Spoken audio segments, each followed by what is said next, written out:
કે અતિ દુર્લભ મનુષ્ય જન્મ છે, અને પાપ પુણ્ય તમે ગમે તેટલું ધ્યાન રાખો ને તોય કોઈક જગ્યાએ કઈ ભૂલ થઈ જશે.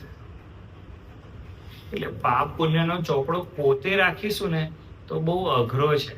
આપણને જે નીતિ શીખવાડી, શિક્ષાપત્રી સવારે 5 શ્લોક 10 શ્લોક વાંચ્યા, ને હમણાં હું કીધું કેટલા જણને શિક્ષાપત્રી એકવાર પતી ગઈ છે તો બધાએ હાથ ઊંચો કર્યો. હું કેટલા, બીજું તો એકે નહીં, બીજી વાર પતી કેટલા ને તો એકે નહીં. હમણાં તમને કદાચ પૂછું તો કારણ કે તમે બધા તો વર્ષોથી એ કરો છો, પણ વારે વાંચવાથી હૈયાની અંદર દ્રઢતા આવી જાય ને.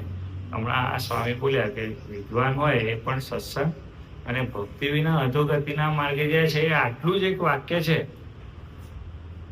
પણ વિદ્વાન શબ્દ ત્યાં મૂક્યો છે ને એની અંદર બધું સમાવેશ થઈ ગયા. એમાં બધા એકડે 1 થી 9 સુધીના બધા જ આવી ગયા. એમાં કોઈ બાકી રહ્યું નથી સ્વામીજી.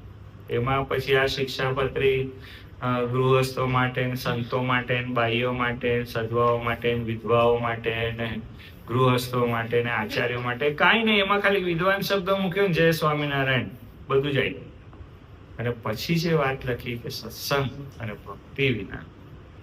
હવે તમે આમ જોવા જાય તો ભક્તિ ને સત્સંગ બહુ અદભુત વાત. હું તમને એવું કહું છું કે જીવનનો જે સાર છે ને એ શ્રીજી મહારાજ છે.